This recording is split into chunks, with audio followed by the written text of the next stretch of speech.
Hello, Samuel. I put in the money for this month's living expenses. Make sure not to waste it, okay? I used to call my son Samuel at the end of each month to confirm the transfer. Being a boy, I thought contacting him too often might annoy him. Still, I wanted to hear his cheerful voice at least once a month. Thanks for the $15 support every month. I'm eating baked potatoes every day. What? I transfer $1,500 a month to you every month. Huh? We both tilted our heads at each other's words. According to my bank book, I had transferred the usual $1,500 to Samuel's account. Yet why did Samuel think it was only 1/100th of that amount? $15 can't do much, can it? But Mom, your company's having a tough time, right? What are you talking about? This year's performance has been the best ever. I'm even thinking about increasing the support money. Samuel was, surprised by my words. Where did he hear that my company was in trouble? I got angry as I thought about finding out who told him that. Samuel, I'll definitely sort this out for you. I hung up the phone to go to Samuel. I planned to go to the police after picking up Samuel. It must be him. I won't forgive him. My name is Aaliyah, a 49-year-old single mother, divorced from my husband Jeremiah during pregnancy. Since then, I've raised my eldest son Samuel alone. Fortunately, my family's business allowed me to work and study hard to take over. Thanks to that, our life was stable, and Samuel never lacked anything despite having only one parent. Samuel has always been very diligent, a bit careless, but always had top grades. When my father fell ill during his elementary school years, Samuel began studying hard to become a doctor. He got into a prestigious medical school, top of his class. I was ready to pay for college, but Samuel's efforts led to a tuition waiver, which was a financial relief. I was so proud that my son had worked hard and achieved such results. The university was about 2 hours by train from home, and to make it easier for him, I decided to let him live alone near the university, using the saved tuition money. By chance, there was a student dormitory, which we contracted. It housed students from various universities, and Samuel was looking forward to moving in. The dormitory had a rule that parents couldn't enter, and the moving in was helped by existing residents. It was part of their community building, the manager said, so I shouldn't worry. Not being able to see his room was a bit sad, but I accepted it as part of his independence. For a few days after he started living alone, Samuel regularly contacted me. But after a week, his messages became scarce, and after a month, I hardly got any replies. He must be busy with his new life and studies. After all, no news is good news, and he would surely contact me if needed, so I decided to wait and see. Samuel contacted me about a week before Christmas break. He talked about enjoying his classes, starting a part-time job, and being busy every day, and that he would come home for Christmas. Hearing Samuel's lively voice, I felt relieved. Then Samuel asked, "Can I bring a friend home when I come for Christmas?" Apparently, it was a boy from the same dormitory who had nowhere to go during Christmas. "Why don't you just come over to our place?" So Samuel invited him.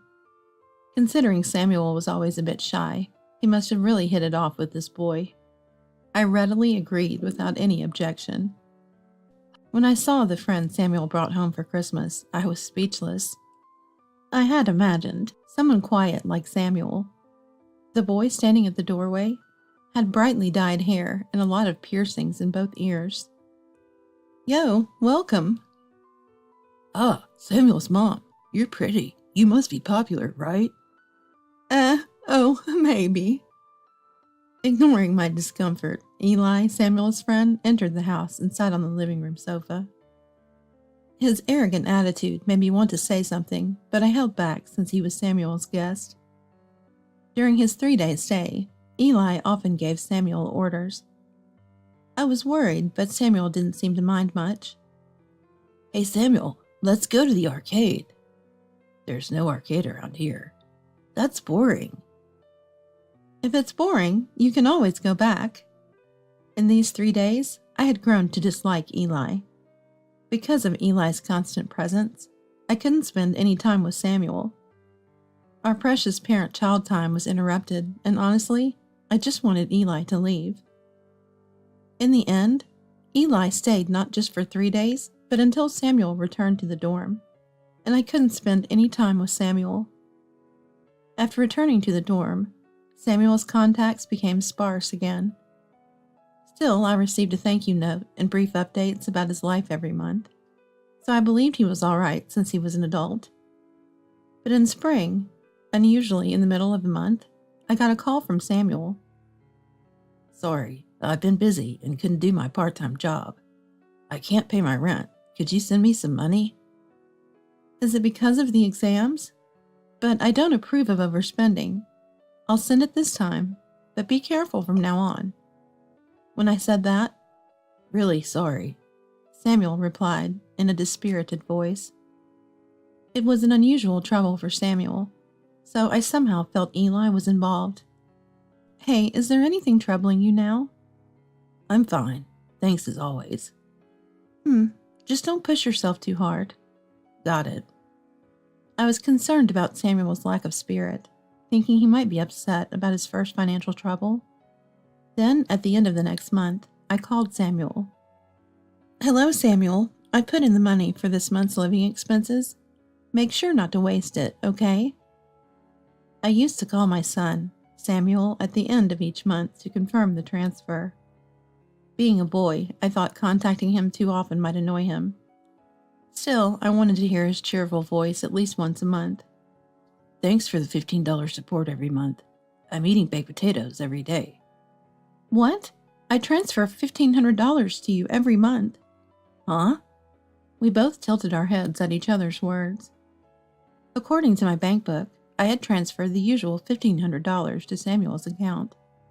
Yet why did Samuel think it was only 100th of that amount? $15 can't do much, can it? But Mom, your company's having a tough time, right?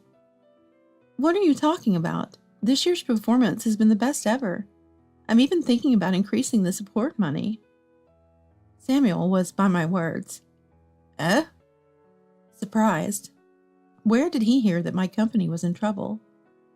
I got angry as I thought about finding out who told him that. Samuel, I'll definitely sort this out for you. I hung up the phone to go to Samuel. I planned to go to the police after picking up Samuel. It must be him. I won't forgive him. I took a taxi from the nearest station and stopped near the dormitory. Then I called Samuel and secretly asked him to come out. Make sure no one sees you. Why? Just do it. Samuel seemed unconvinced, but still kept his promise and snuck out of the dorm. As he turned the corner and approached the car, I almost screamed. Mom, it's been a while. Samuel, what happened to you? Your body? He was supposed to be healthy at Christmas, but now in front of me stood Samuel, reduced to just skin and bones. What on earth happened? I hesitantly asked Samuel. Samuel, you've lost so much weight. What happened? At first, Samuel said, It's nothing. But gradually he started telling me about his situation. Mom, after coming back from the break, you sent me a new bank book, right? Since then, the support's been $15, hasn't it? It was tough, but Eli said you were closing the company when I visited, so I thought you were struggling. I was shocked to hear that. I had no memory of talking about such a thing when Samuel was home. My company had its best performance this year. There's no plan to close it. And there was something else in Samuel's story that bothered me. Hey, what new account? Huh? That's right. I hadn't opened a new account since Samuel was born, and I've been depositing $1,500 into the same account every month. I had a bad feeling. Samuel, let's go to the police. Police? Why? The money I've been sending you might have been stolen. When I said that, No way. Samuel's eyes widened in disbelief. But then he seemed to have an idea. Could it be? I guess Samuel's suspicion was probably right. The thought of what Samuel was going through pained me, but whoever did this to him had to be held accountable. Driver, please take us to the nearest police station. The taxi started moving at my request. The driver, having overheard our conversation, kindly took us to the largest police station in the city. When we arrived, I entered the police station supporting Samuel. Samuel, who used to be in sports teams and was always careful with his diet, now seemed lighter than me. I felt tears welling up as I walked with him. At the police station, a young male officer attended to us, listened to both our stories, and first offered words of comfort. You've done well to cope with such a tough situation. Hearing this, Samuel burst into tears.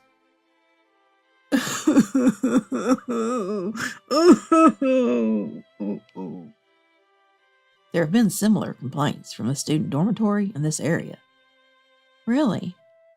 The officer said that in the last month, about 3 families had made similar complaints, and they all pointed to one person as the suspect. That person wouldn't happen to be Eli Rodriguez, would it? The officer sighed and nodded at my words. Samuel was looking down beside me. He must have been hoping it wasn't true, despite his suspicions. I placed my hand on Samuel's back and looked at the officer. Is there an investigation underway? The officer thought for a moment and then led us to a private room. He asked us to file a report. Of course, I agreed and immediately filled out the report. After submitting it, the officer in charge sat down with us to discuss the ongoing investigation. Eli was acting like a contact person, befriending the victims to obtain their bank account details and PINs, then someone else would withdraw the money. And they suspected that the money was being received by a certain man, currently under investigation. I was shocked when I saw the photo they showed me. I know this man. Really? The officer looked surprised. I took a deep breath to calm my racing heart, and then started talking about the man in the photo. Jeremiah Rodriguez, right? He's my ex-husband and Samuel's father. My dad? Yes, the man in the photo was Jeremiah, my ex-husband. Our divorce was due to financial issues and infidelity. After the divorce, I lost contact with him and never received child support. I thought it was better not to let him influence Samuel, so I never tracked him afterward, but I never imagined he would be involved in criminal activities. I turned pale. So Samuel had been deceived out of money by both his close friend and his biological father. Samuel stood frozen, unable to speak from shock. We've also established that Jeremiah Rodriguez and Eli are father and son. What? Eli had said he was Samuel's age when we met. The dormitory where Samuel stayed was strict about identity verification, so that was probably true. But if it was true, it meant Jeremiah had an affair and fathered another child while I was pregnant. Even though I no longer had feelings for Jeremiah, the revelation was a shock. Eli and I are brothers? Samuel seemed overwhelmed by the shocking truth. I was speechless at the unexpected truth. Sorry, we need a bit of your cooperation. It's fine. I'll do anything to catch those two. Samuel nodded in agreement, albeit faintly. Following the police's instructions, we decided to act accordingly. I secretly returned Samuel to the dormitory, and I stayed in a nearby economy hotel. The next day, I waited for the right moment when Eli was around and called.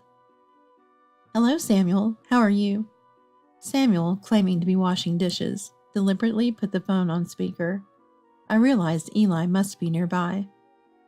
I got some extra income, so I'll deposit it into your account. Use it wisely. Got it, thanks. Samuel ended the call. I stopped the IC recorder I had with me. Then I transferred $10,000 into an account in Samuel's name. The next morning, Samuel checked his internet banking and sent the evidence to the police. After a stop, I went to the dormitory with the police. We explained the situation to the dorm manager, who immediately led us to Eli's room. Pressing the doorbell, we heard loud footsteps approaching. Hey, who's there? Oh, what? Eli opened the door abruptly and froze. Seeing me and the police officer, he was baffled as to why we were there in a restricted area. Eli seemed truly clueless. I smiled at the confused Eli. Long time no see, Eli. I'm Samuel's mother. Samuel's mom here for me? And with the police? Eli glanced at Samuel beside me and seemed to realize why we were there. We have a warrant, and we'll be conducting a search now. Got to go out. So sorry. Some other time. Eli tried to close the door quickly in response, but the police didn't allow it.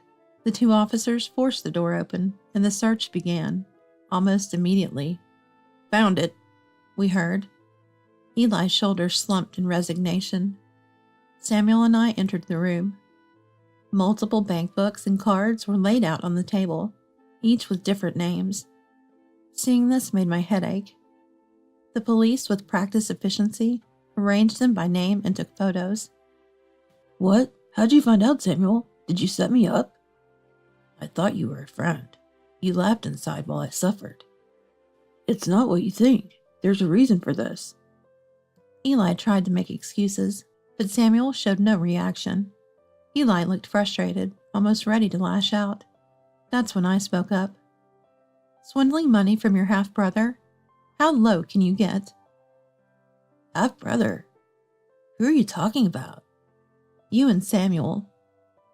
Eli froze at my words. Given that they targeted students, they must have shared the pre-investigation info with Jeremiah. My family business is unique, so Jeremiah would have easily identified Samuel as my son. No way. It's true. Jeremiah Rodriguez is my ex-husband and Samuel's real father. Seems like he was having an affair and you were born from that relationship. Eli sat down, stunned. The police had informed me that Eli had a sickly younger sister. After divorcing me, Jeremiah quickly remarried his affair partner. But she didn't want a boy, so Eli was neglected. After she gave birth to a girl, Jeremiah and the woman divorced. The daughter was expensive due to her treatment, so she stayed with her mother, and Eli was taken by Jeremiah. Regularly, Eli visited his sister and gave their mother money for the treatment. Hearing this, I realized the significance of the sibling relationship to Eli. My suspicions seemed to be confirmed. I exploited my own brother? With those words, Eli was taken away by the police.